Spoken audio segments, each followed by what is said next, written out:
All right, welcome to another Insane overview. And today we're going to be talking about Soul Eater. And yeah, man, I haven't seen this show in a long time. The last time I seen it was probably, I think, my junior year of high school. But I watched it again here recently. And yeah, man, let's just go ahead and get into it. So starting off with our characters, our first main character, which I can say is really our main protagonist, but kind of not, because they go like the Naruto route of where like Naruto's the main character, but they also focus on like Sasuke and Sakura. It's the same thing here. Maka's our main character, but there's two other characters they focus on as well. But our first character is Maka, and her weapon Soul, because she's a Meister and her weapon is Soul. And the best description I can give you for them is that Maka is reckless at times. She's very stubborn, right? But she has a lot of good intentions behind that. She can be very emotional as well, but a lot of good intentions behind the way that she acts, right? Then you have Soul, who once again is her weapon, and he's very laid back, very chill, always trying to be cool, because that's the number one thing he always says. He's like, come on, Maka, that's not cool. Come on, Maka, you're being like uncool or whatever the fuck. But essentially, that's his whole thing. Then our next characters are Black Star and Tsubaki. And Black Star, he's essentially Kid Naruto. I'll put it to you like that. That's like the best way to put it. He is essentially Kid Naruto to the fullest. And I'll just leave it to you like that. And as a matter of fact, I'll go ahead and say this. Tsubaki is like Kid Hinata, or just Hinata in general. Not as like shy as Hinata is, but a lot of her qualities is Tsubaki to a certain extent. And I'll just keep it at that. Then our third character is Def the Kid, and his weapons Liz and Patty. And the thing about Def the Kid is that he likes everything to be symmetrical and even. And I'm not gonna lie, I kind of feel him on that, because I'm one of those people too. I like things to be even and symmetrical and stuff like that, but not to the extent that he is. Like, they'll literally be in the middle of battle, and if something is symmetrical, he'll be like, oh my god, the symmetry, and he'll just get mollywopped because he is too busy looking at the symmetry of something. I'm not like that, but I am that type of person where it's like, if you give me some Skittles, you have to give me 4 Skittles. Don't give me 3. Don't give me 1. Give me 4, 6. How many? I don't play that shit with the evens and odd numbers. I want my even numbers, and I like things symmetrical. But anyway, it's not about me. It's about Def the Kid, and that's essentially how he is. And then his weapons, Liz and Patty. Liz is the real scary one. Like, she's always scary, but she's the one that's always like speaking some sense into Kid when he needs it the most. And then Patty is like this airhead who's like, she has the mindset of like, I don't want to say infant, but just of a kid, and she's just always zoning out and just doing things that kids would do. But she is fearless, and when shit needs to get done, she will get them done. And she has like this real psychotic side to her as well. But overall, she's a funny ass character. She's a pretty good character. But that's all the characters for this show. Now on to my favorite characters. Like I said, I only would do favorite characters if I have some. I have 4. 2 of them I'm going to be talking about later, but I'm going to still put them here as my favorite characters. One is being Excalibur.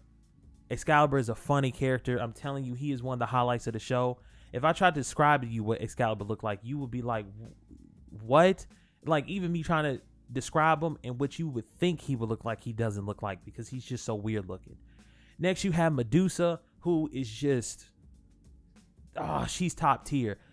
Super top tier. Like, the best way I can describe her is that she's the Voss of this game. And if you don't know what I mean by that, essentially Voss in Far Cry 3 was the villain that everybody remembered, but you killed him like halfway through the game, and then you had some like generic ass white dude in some suit that was the main bad guy. And that's literally the only reason why I remember, because he was a white dude in a white suit. That's all I remember of him, but I don't remember his face. I don't remember his name. I don't remember anything besides that. But I remember Voss and everything about Voss, and that's how Medusa is in this show. She's literally the Voss. She has so much charisma, so much of a presence on screen that you're like, damn, she's so good. And she's like Shikamaru as well. She's like Shikamaru. But once again, I'll talk about her more in depth later. Next is Keelik. Keelik, oh my God, he's a black Meister. Look, I've said it before, I'll say it again. I'm not big into the whole representation thing, but I'm not gonna lie to you. When I do see one of my people on screen, I'm happy. And my boy Keelik is a black Meister. I will talk about that later. So once again, I'll talk about that later, but he is a black Meister, and he has these two gauntlets. One that is fire and one that's thunder. Nigga look clean, bro, but once again, I'll talk about it later. But Keelik, definitely one of my favorite characters. And then last but not least is Stein. Frankenstein, but you got to put the space in between it. It's like Franken and then Stein, but they just call him Professor Stein. And boy, is Stein so clean. He's one of the best characters in this show. And basically, the reason why is because he's like Kakashi. And that's why I put the Naruto similarity, or not similarities, but like I made it similar to Naruto earlier, or brung in the similarities, or whatever you want to say earlier, because he is essentially the Kakashi of the show. Now on to the story. The best synopsis I can give you for the story, of course, without spoiling anything, is that our three main characters are trying to stop Medusa from reviving Akeisha. That's literally the best summary that I can give you for this show. There's a lot of other things going on at the same time, but the main focus of the show and the main plot is that Medusa's trying to revive the Akeisha, and everybody at the WDMA or WM, why can't I say that now? DWMA. There we go. I kept on forgetting the D. The DWMA is trying to stop her from doing it. I don't know why that was hard for me to say. Now on to my positives. The funny thing is I have 5 positives and 5 negatives, but we'll get into my negatives earlier, so don't think too bad when I say 5 negatives. But anyway, first positive is the openings. The openings in this show are fucking amazing. Oh my God. I forgot how good they were. Once again, I have not seen this show in a long time. So when I heard these for the first time again, I was like, dude, I forgot how fucking good these were. The first opening, I think is like Eurobeat or something like that. Please don't get mad at me for that. I don't know. I'm not good with music genres, okay? So I'm just going off the little bit that I've heard of Eurobeat, but that's what it sounds like. If you've never heard Eurobeat, go and watch Initial D, and you'll know exactly what Eurobeat is then. But I'm pretty sure that is Eurobeat, the first opening. But the second opening, Black Paper Moon, which is what I think it's called. But, you know, there's plenty of songs out there, and some songs out there that, you know, have like they say a certain thing that might be the title of the song, but they say but the actual title of the song is something completely different. Drake headlines, even though he literally said they know throughout the whole song. How the fuck is I supposed to know what's called headlines if you say they know? But anyway, I don't know if that song is called Black Paper Moon or not, but either way, that's still my favorite song out of the two. Black Paper Moon is so good that I never skipped it every time that show came on, because the show is available to watch on Netflix. And, you know, on Netflix, they have it to where when you're watching shows like that, you can skip the intro. Never skipped it because it's that good. I swear to you, every time that theme came on, I got goosebumps. That's not a lie. You talking about, I heard that song probably 20 plus times for the show, and I never once not got goosebumps from that, because it's that good. I mean, God, it's so good. Man, these are some, like, I forgot how good these songs were. They're not in the upper echelons of like Ghost in the Shell, Standalone Complex, or Cowboy Bebop, but for me personally, it's up there. Like, it ain't that godlike, but it's up there for me to be praising it that much. But yeah, so that's the first like. The second like is the dynamic between the characters, and I kind of hinted on it earlier, but I didn't want to go too in depth because I wanted to save it for here. And the thing about the dynamic between the characters is that that's essentially their personalities. So what I was giving you earlier is essentially their personalities, but it's also serves the purpose for the dynamic between the weapons and Meisters. And to me, the perfect example of how the dynamic works in this show between weapons and Meisters are Tsubaki, or is Tsubaki, in Black Star. Because like I said, Black Star is very loud, very egotistical. Like, he's just always in your face, very cocky and stuff like that. And he's like, I'm gonna surpass God and all this other shit. And that's his one weakness, is that he is like that. So he doesn't know how to sit back and think and be strategic and be rational about things. That's where Tsubaki comes in. She's very quiet, very reserved, very strategic. All the things that Black Star is not. And that's that dynamic. But what makes it so good is that for their strengths is the other person's weakness. And that's what makes the circle complete, if you see what I'm saying. So because Black Star is loud and egotistical and stuff like that, when he needs to give Tsubaki a boost of confidence, that is her confidence, is him acting like that. But when Black Star needs that voice of reason, Tsubaki's strengths are that. You see what I'm saying? And that's what makes the circle so complete. So when Tsubaki is not feeling confident, Black Star comes in with his arrogance and his cockiness and being loud and over the top to give her that boost of confidence. When Black Star is doing a little bit too much, that's when Tsubaki comes in and calms him down and keeps him tame and make him think. That I really enjoyed because it really brings a lot to the characters, a lot of depth. You'll see it as you watch the show, though, and it'll make more sense. My third is Excalibur. Excalibur is so fucking good. Like I told you, I was going to talk about him later. And now is the time. Excalibur is so good in this show because the thing about it is that he brings a lot of weird humor to the show. So like perfect examples that Excalibur is like this ultimate weapon with all this power, right? But then he has like these over the top provisions that you have to listen to or have to do every single day. It's like over 1,000 and you have to do those every single day in order to keep him around and to use his power. And one of his provisions is that you have to listen to a 5-hour story. A 5-hour story every single day. And it's just weird shit like that. Or the simple fact that he's always yelling out fool. Like he'll literally cut somebody off while they're talking. He'd be like, fool. But then he does it so much that people are not even talking and he'll still do it. So it could literally be quiet and he'll be telling his stupid ass story of whatever time he was doing something because he's been around for so long. And then he'll just be like, fool. And everybody's like, I didn't even say anything. What the fuck are you talking about? It's hilarious, dude. It's hilarious. He's easily one of my favorite characters. And like I said earlier about Medusa, that's my fourth one. I didn't mean to roll into it like that, but my fourth is Medusa. Medusa is so fucking clean, man. Like I said earlier, she's like the boss of this show, and mixed with Shikamaru, how she plans everything out. You were like, damn, dude, you are on it. I mean, from the beginning to the end, she is just planning everything out, and she's moving like 45 steps ahead. I mean, literally, she's on Shikamaru levels of like thinking, because you know that's how Shikamaru is. That's why he's so lazy. He's like, man, I could have beat you like 20 moves ago, but I'm just too fucking lazy to do it. So yeah, you got it. Like he did Tamari basically, because remember that's how he did her during the tuning exam. He's like, bro, I could have beat you like 40 moves ago, but I just don't care. So I'm good. You got it. That's essentially how she is, but she's actually proactive and like really trying to get shit done. And she's just a good fucking character.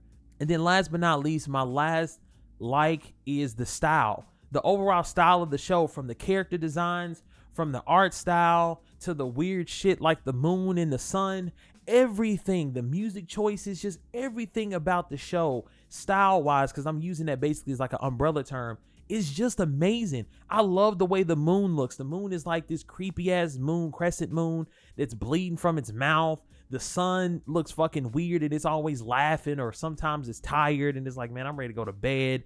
And you just got to see it to understand. I love the design of the characters with their little not weapon, but with their regular, like, DWMA outfits, like with Maka's skirt with her trench coat thing, whatever that's supposed to be. But like outside of that, there's some times where they're not in their regular outfits and they put them in like regular streetwear. And I love their design because it fits their personality and it just everything about it. And like I said, the character designs themselves, I love the way Excalibur looks. He's a real good one. I love the way Medusa looks. The Kishin looks really cool. I love the way Lord Death looks. Like everything about the show, style wise, once again, and I'm using it as an umbrella term, is just amazing.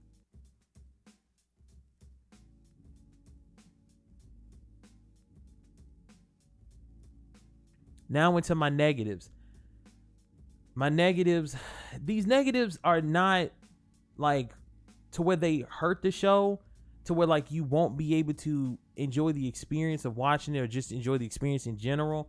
but they are negatives nonetheless. So I have to address them. So let's talk about it. So first off is the lore. The lore of this show is not explained enough. Okay. Unless I missed it, which I don't know how I could have, but unless I did, they don't really go over how weapons and meisters come together, like how people choose, like how meisters choose their weapons. The only one that they really talked about was Death the Kid and how he went to go get Liz and Patty. But outside of that, they don't explain that. There's a point where they talk about all the people that Lord Death is associated with, and they never really show any of them, like, because there's a point where they're talking about how Lord Death and this character named Avon and Keishan used to like know each other. I won't say like hang out like they were best friends, but essentially they used to know each other, but they never really explain the other characters that are with them, because they show them and it's like a silhouette of all these other characters with them, and they never really go into that. They never really show any of Lord Death's other death sites outside the 4 that show up, and it's like they don't go they don't go further than they should when it comes to the lore. And it's something that I really felt like they should have, because there's a lot of good things that they set up, but they never really execute on. They just like, oh yeah, look at this and look at that, and that's how this is. All right, that's it. And you're just like, what? Where's the rest of it? And to me, the biggest one is how, like I said, how mics just find their weapons. Like, how did they get paired up? Is it like a registry thing? Do they just randomly get put together? Is it like, oh, on your first day of class, they're like, hey, this is your partner? Like, how does it work? They never explain it. So I wish they would have. The second negative is the exposition. The exposition in this show is awful. It's essentially, and I know you've heard this before, whether it be in a TV show or movie, when you're watching one of those things and somebody says, well, as you know, and then they proceed to explain. I know you've heard that before in a movie or a show, where they be like, well, as you know, the nukes were supposed to go off at 3, but now it's 4 and they're going off. What happened? That's one of the worst ways you can give out exposition, because not only are you making the fucking audience feel stupid, but it's just a shitty way to dump exposition. And this show, it doesn't say as you know, but it still follows that same guideline or blueprint or whatever, like that same route. It's just like, they'll be talking about something, they'll be like, yeah, we're gonna have to use soul resonance, and you know, when we use soul resonance, that means we gotta link up our wavelengths, and then our wavelengths are gonna amplify power by 10,000. It's just like, really? No, you don't have to do that. And the problem is that the show does that a lot. It's really top heavy though, and mainly does that at the beginning of the show, and it kind of like calms down with that shit later on as the show starts to wrap up. But it's there. Nonetheless, it's there, and it's one of the worst aspects of this show is the exposition and how they go about it. Just awful. The third dislike that I have is the battle between the Keishan and Lord Death. It's so anticlimactic, bro. Like, I'm not gonna get into spoilers. I'm not gonna get into specifics because this video is already long. It's way longer than I wanted it to be. I'll definitely go into it in my Methough, but it is just super anticlimactic. Like, I was very disappointed by how they handled the Lord Death versus Keishan, because that's what the show was building up to, was Lord Death versus Keishan. Lord Death is the only one who could take on the Keishan, and vice versa, and that shit did not pay off. Actually, I went ahead and clumped that third negative with my fourth one, which was the ending. Well, no, technically, so, well, I can't say that actually, because then I will kind of get into spoilers, so never mind. I'll just clump those two together. I was going to actually talk about, yeah, never mind. So we'll just clump those two together. Then my actual, so I'll just make this my fourth negative, and my final one is that we don't get to see we don't really get to see much of Keelik or Nigus, or even of Sid, who I think when they showed Sid, I think he was black as well. I'm pretty sure. I can't remember, but I think Sid was black as well. But either way, Keelik and Nigus, who are definitively black, we don't get to see much of them. Like I said earlier, I'm not a big I'm not big on the whole thing of like, oh, we need more representation, all that. Like, I really don't give a shit. But when I do get to see my people on TV, I am happy. I'm like, oh, okay, cool. And Keelik and Nigus are like two black. Well, Keelik is a black meister, and Nigus is I hate to say it like this, but she's a black weapon. But I mean, she's black and she's a weapon. And I'm pretty sure they Sid was black too. Like, I think they show one frame of him when he was alive, and I'm pretty sure he was black. If I'm wrong, I'm wrong, but I'm like 99% sure he was black. And you see a lot of Sid, but he's dead, so you don't really get to see his skin tone because he's dead. He's like a zombie or whatever. But anyway, I was just disappointed that we didn't get to see more of these characters. And it's not simply because they're black either. Like, even though that's like one of the biggest things, that's not like the only thing. Dude, Keelik is just fucking cool. He has 2 gauntlets, like I said earlier, or I don't know if I said that or not. I forgot already. But he has 2 gauntlets, one that's fire and one that's thunder. That's fucking cool, dude. And he can mix them together to do some powerful attacks. And we barely get any of him. There's only like maybe 2 episodes where he really does something, and then like the other one is like little 5-minute clips of him doing something, and that's pretty much it. And the same thing with Naigus, like she doesn't do much when she's introduced, and it's just like, bruh, I really wanted to see more of them, especially Keelik. And once again, because you know it's my people, you know what I'm saying? I got my people on screen, and I want to say this, and then I'm gonna wrap it up. Don't give me that this is some dark-skinned Japanese people bullshit. I don't want to hear that. They niggas, whether you like it or not. And the only reason why I'm saying this is because I watched something dealing with My Hero a while back, and apparently there's a black chick in there, but people kept on saying, oh, well, she's not black, she's just tanned. Just because she's has dark skin doesn't make her black. She's just a dark-skinned Japanese woman or whatever. And I'm like, okay, fuck it, whatever. I'll give you that one. If you really want to do all that shit, cool. But these two and Sid, no, they're niggas. Even if you go and look up their bio, it clearly says a black Meister. You know, if you go look up Naiga's bio, it's going to mention that she's black. Like, if you look up Sid, it's going to mention he's black. And this ain't no dark-skinned Japanese shit, because Death City doesn't even take place on an actual place. Like, it's its own separate place. So, it don't take place in Japan. So, I don't want to hear that shit. And that's pretty much it. This is way longer than I wanted it to be, but I had a lot more than I thought I was going to have. And, yeah, man. Good show. Like I said earlier, it's on Netflix. Go and watch it. Really good show. The negatives that I have are not like negatives to where you shouldn't go and watch it. They're not like show ruining negatives. They're just one of those things where it's like, hey, this is what happens. So, yeah, my next show is going to be Transformers. The new Transformers, like Transformers Siege or whatever it is. It's only like 6 episodes, so that's what I'm going to be watching next. And, yeah, I'll see you then.